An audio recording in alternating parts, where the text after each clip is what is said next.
अस्सलाम वालेकुम students.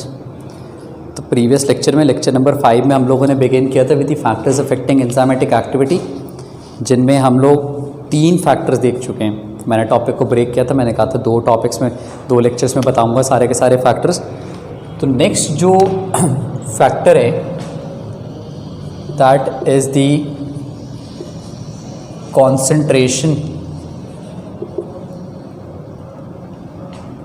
Concentration of substrate.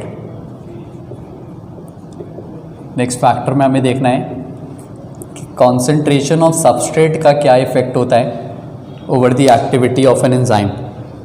Substrate आप लोग जानते हैं वो मॉलिक्यूल होता है जो एंजाइम के साथ रिएक्ट करता है।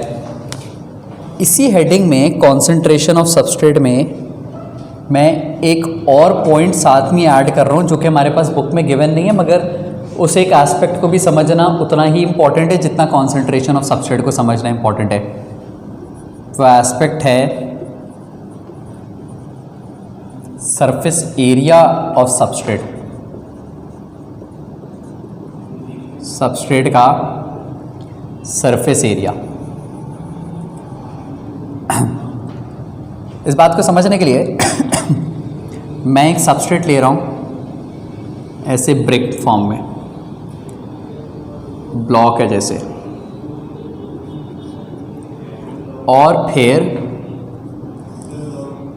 इसी सबस्ट्रेट को मैं कन्वर्ट कर रहा हूँ इन पाउडर्ड फॉर्म। इसी सबस्ट्रेट को मैंने कन्वर्ट कर दिया किस फॉर्म में? पाउडर्ड में। अब मैंने इसके ऊपर भी एंजाइम शावर किया और इस पर भी एंजाइम शावर किया।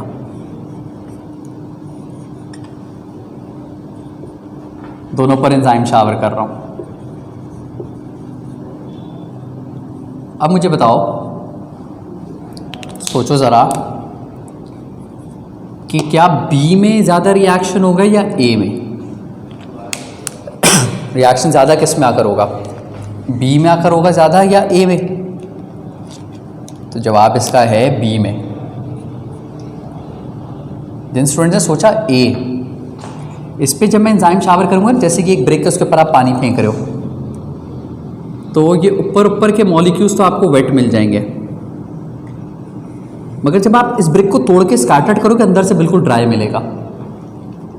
मगर इधर क्या होगा, क्योंकि ये वैसी स्प्रेडेड था तो ज़्यादा मॉलिक्यूल्स रिएक्ट करेंगे। दैट मीन्स, इससे हमें बात क्या समझ में आ रही है? By increasing the surface area of the substrate, the enzymatic activity increases। Substrate का सरफेस एरिया बढ़ाने से एंजाइम की एक्टिविटी बढ़ती है। Now the book says कि by increasing the concentration of the substrate,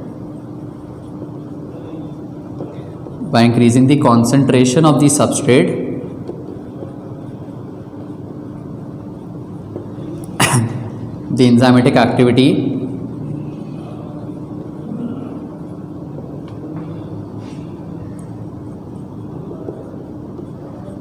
increases।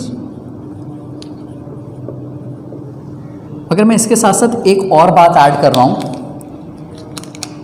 मैं ये कह रहा हूं it will increase to a certain extent. ये मैं एक अहम बात ऐड कर रहा हूं, इसके साथ मैं मान रहा हूं बुक सही कह रही है कि ये इंक्रीज होगी, मगर मैं कह रहा हूं एक एक्सटेंट तक इंक्रीज होगी। ऐसा नहीं होगा कि बस इंक्रीज होती जाएगी। ये मुमकिन नहीं है। क्यों ऐसा मुमकिन नहीं है? क्योंकि for the activity of an enzyme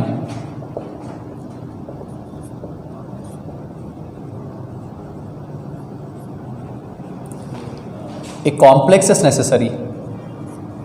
एक कॉम्प्लेक्स ऐसा है जो ज़रूरी होता है,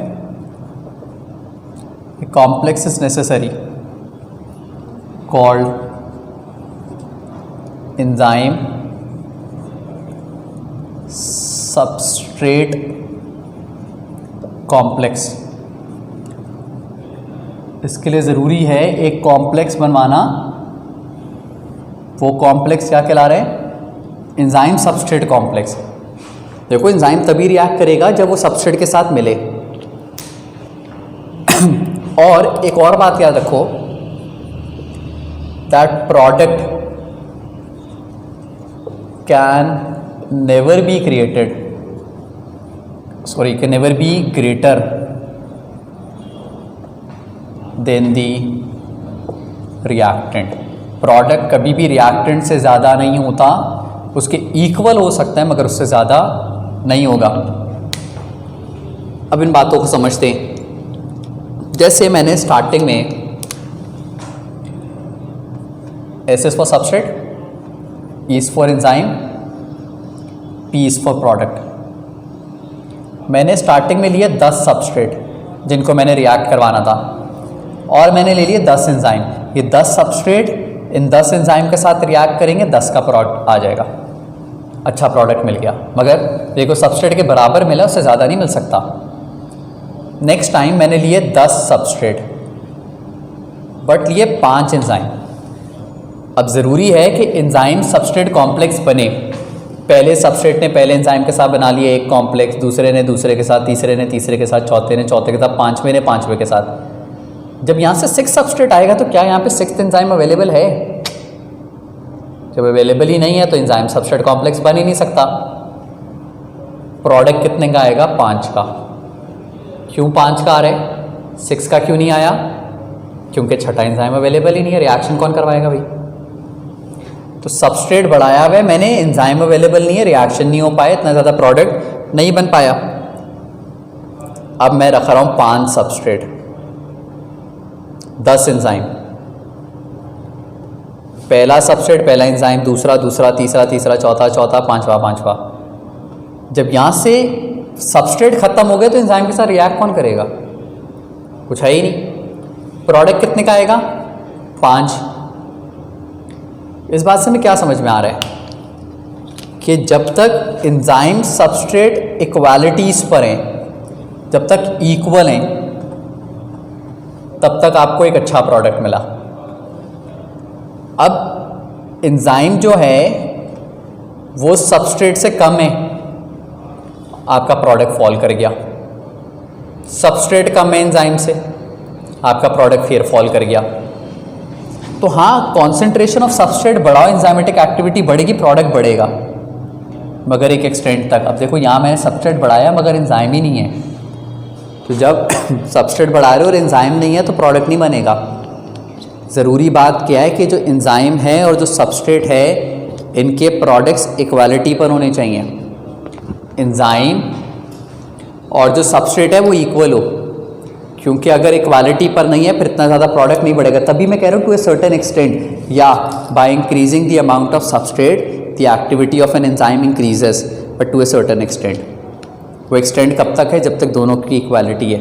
उसके बाद फिर फर्दर इंक्रीज नहीं होगी, उसके बाद फिर लिमिट क्रॉस हो चुकी होती है, फिर फर्दर एक्टिविटी इंक्रीज नहीं होती। तो this is the effect of substrate concentration over the activity of an enzyme. आप सबस्ट्रेट की कॉन्सेंट्रेशन बढ़ाओ, एंजाइमेटिक एक्टिविटी बढ़ती है, मगर ये एक्टिविटी बढ़ती है टू ए सर्टेन एक्सटेंट, उससे फर्दर फिर एक्टिविटी नहीं बढ़ेगी। देन एक ऐसा factor that always works against enzyme, that is radiation. Radiation ऐसा फैक्टर है, it always causes enzymatic destruction। ये हमेशा एंजाइम को डिस्ट्रॉय करेगी। therefore reduces enzymatic activities। तभी हमेशा एंजाइमेटिक एक्टिविटीज़ को क्या करेगी, रिड्यूस। रेडिएशन की प्रेजेंस में कभी भी एंजाइम ज़्यादा इफेक्टिवली वर्क नहीं करता, ये हमेशा एंजाइमेटिक एक्टिविटीज़ को क्या कर देगी, रिड्यूस। तो एक ऐसा factor that always works against enzymes, कभी भी एंजाइम्स के फेवर में फंक्शन नहीं करता। फिर एक ऐसा फैक्टर जो कि इम्पॉर्टेंट होता है in regulating enzymatic functions, that are called activators.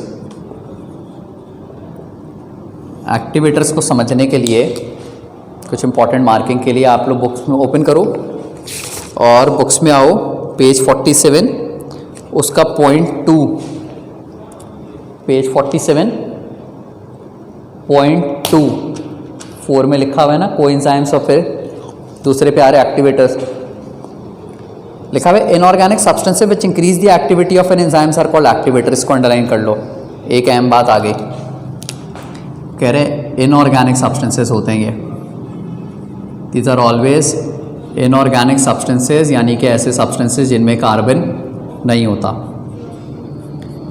आगे जो दो बातें आएंगी वो बहुत बहुत इंपॉर्टेंट एमसीक्यूज है, very important MCQs.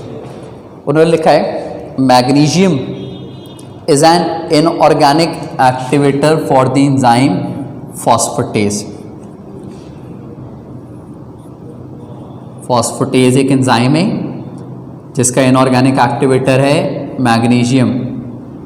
And then next देखो वो लिखते हैं zinc is an inorganic activator for the enzyme carbonic anhydrase. Zinc एक इनऑर्गेनिक फैक्टर है इस एंजाइम के लिए, कार्बोनिक एनहाइड्रेस। एक्टिवेटर्स वो मॉलिक्यूल्स होते हैं दैट ऑलवेज एक्टिवेट्स एंजाइम।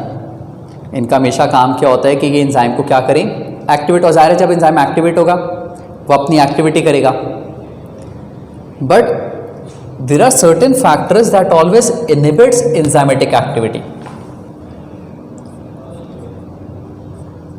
उन फैक्टर्स को कहते हैं इनहिबिटर्स। इनहिबिटर्स क्या होते हैं, इन्हें यूं डिफाइन कर सकते हैं, दीज आर फैक्टर्स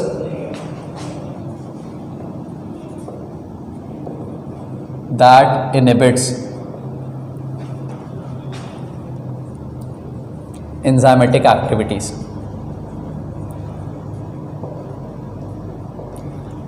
ये हमेशा इनहिबिट करेंगे, ये हमेशा एक्टिवेट करेंगे, वो हमेशा क्या करेंगे, इनहिबिट। इनहिबिटर्स दो किस्म के होते हैं,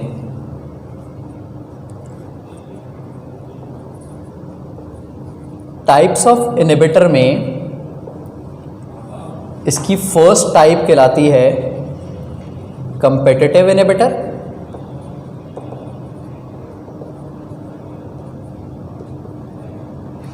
इसकी फर्स्ट काइंड है। सेकेंड काइंड कहलाती है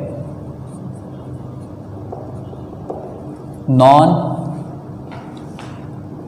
कंपेटिटिव इनहिबिटर। फर्क क्या है दोनों में, कि जो कंपेटिटिव इनहिबिटर है, तो ये एक एंजाइम है, कंपेटिटिव इनहिबिटर एक ऐसा इनहिबिटर होता है that always binds to the active site. बात याद रखना, competitive inhibitor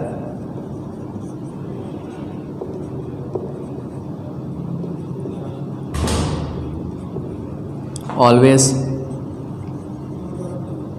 binds to the active site. ये हमेशा कहाँ बाइंड होता है, active site of an enzyme पे। ये एक्टिव साइट है जहाँ से एंजाइम को एक्टिवेट होना होता है। अब नॉन कंपेटिटिव इनहिबिटर क्या होता है,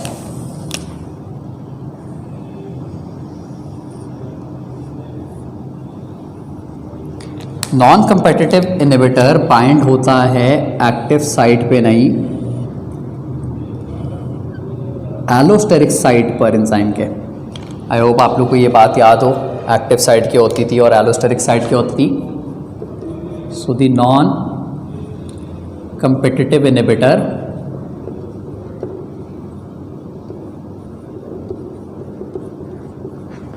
binds to the allosteric site. Non competitive inhibitor हमेशा बाइंड होता है to the allosteric site, competitive inhibitor हमेशा बाइंड होता है टू दी एक्टिव साइट. ये दो फैक्टर्स रिमूव कर रहा हूँ. तो ये जो इनहिबिटर्स हैं इनकी वजह से एक खास मैकेनिज्म रन करता है जिसको हम लोग कहते हैं फीडबैक इनहिबिशन मैकेनिज्म. इनहिबिटर की वजह से एक खास मैकेनिज्म रन करता है जिसे कहते हैं फीडबैक इनहिबिशन, जो कि दो किस्म का होता है. एक कहलाता है पॉजिटिव फीडबैक इनहिबिशन, दूसरा कहलाता है नेगेटिव फीडबैक इनहिबिशन.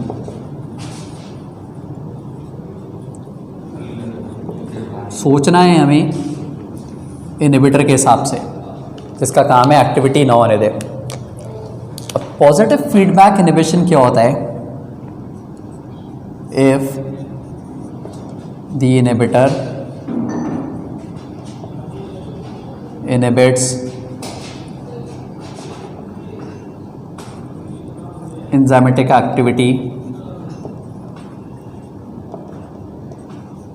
टोटली. अगर inhibitor enzymatic activity totally inhibit कर दे तो क्या कहलाएगा? पॉजिटिव. और जो नेगेटिव फीडबैक इनहिबिशन है इसमें क्यों कह सकते हैं if the inhibitor fails to inhibit enzymatic activity.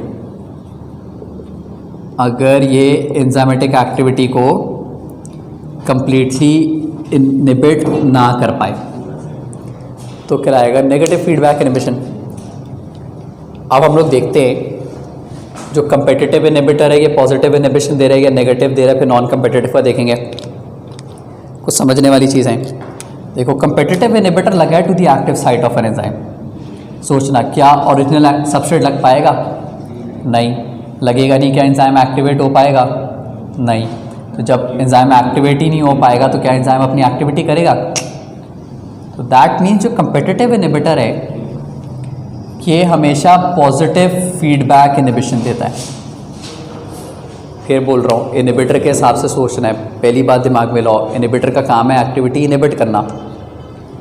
तो जो कंपेटिटिव इनहिबिटर है वो हमेशा लगता है एक्टिव साइट पे और इसकी प्रेजेंस में कभी भी ओरिजिनल सबस्ट्रेट नहीं लग पाएगा. So it always inhibits the activity of an enzyme. तो इसे कहते हैं पॉजिटिव इनहिबिशन.